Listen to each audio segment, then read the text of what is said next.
तो जैसे कि मैंने अपने लास्ट एपिसोड में बताया था कि सरस्वती नदी का महत्व क्या था और वैज्ञानिकों ने कितने शोध किए और उसको किस प्रकार से हमारे धर्म, हमारी सभ्यता, हमारे जो सरस्वती नदी विलुप्त हो गई थी उसके बारे में क्या क्या था, वो सारी डिटेल मैंने आपको इससे लास्ट वाले एपिसोड में बताया है। और अब जो मैं आपको बताने वाला हूँ वो सवाल ये है कि क्या सरस्वती नदी कभी गंगा से मिली। इसके आगे के और भी जो सवाल है वो भी मैं आपके सामने उनके जवाब रखूंगा और आपके सारे डाउट क्लियर करूंगा सरस्वती नदी के बारे में। तो मुझे सुनते रहिए, मुझे फॉलो कीजिए। चलिए शुरू करते हैं।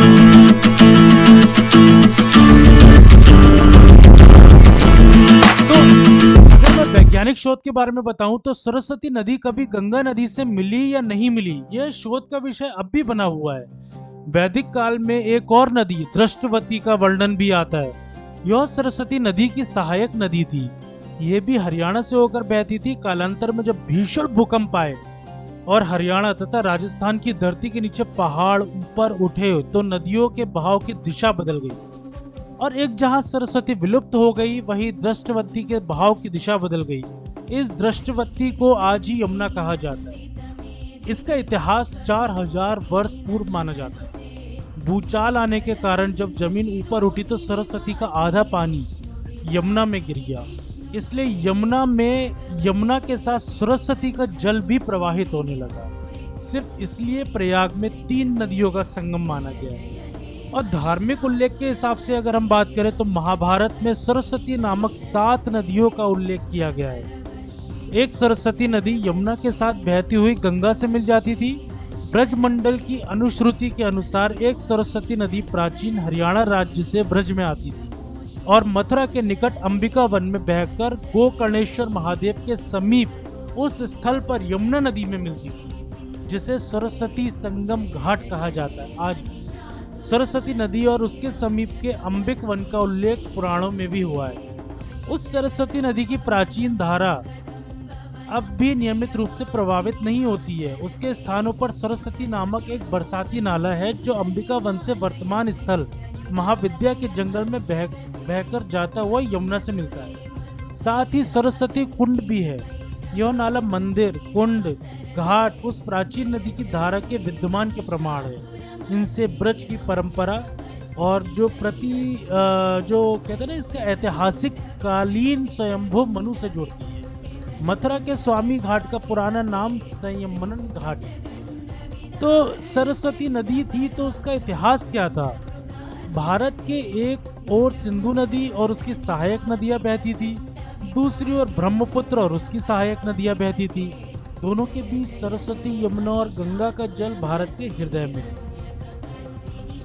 भारत के उनकी सहायक नदियों से जुड़ा यह संपूर्ण क्षेत्र भारतवर्ष कहलाता है। तो सरस्वती का जो उद्गम हुआ था, वैदिक धर्म ग्रंथों के अनुसार धरती पर नदियों की कहानी सरस्वती से ही शुरू होती है।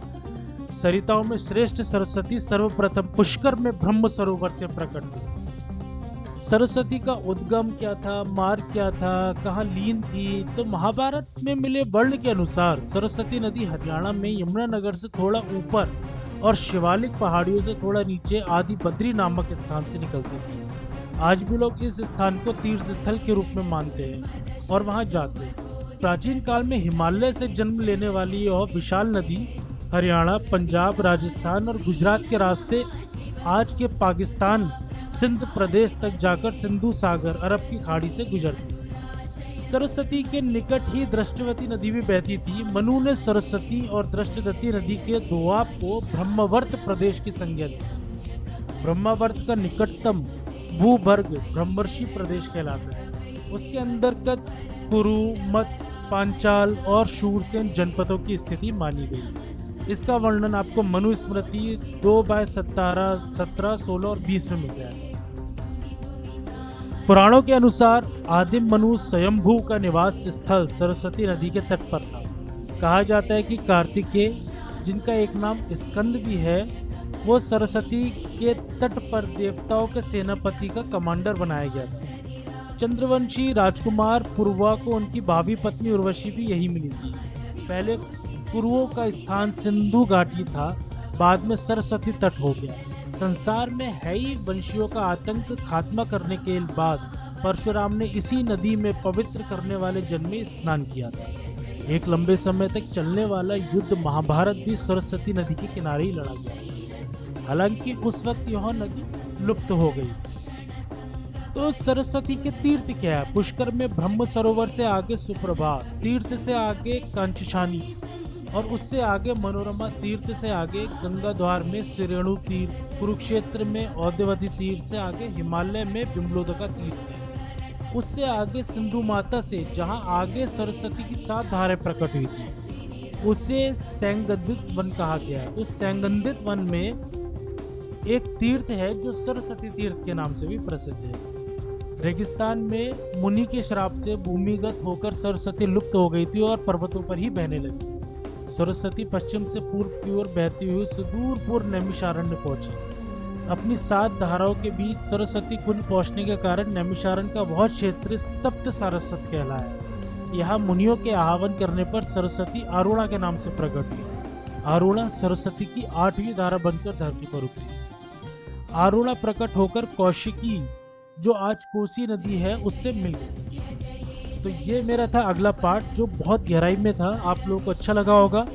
अगला पार्ट में आपको बताऊंगा कि इसका हिंदू धर्म के इतिहास की कैसे शुरुआत हुई थी। सरस्वती नदी से ही हमारे हिंदू धर्म के इतिहास की शुरुआत हुई थी। तो मिलिए मुझे अगले एपिसोड में, मैं आपको फिर मिलूंगा और मुझे बताइए कैसा लगा मेरा ये एपिसोड और पार्ट। Thank you.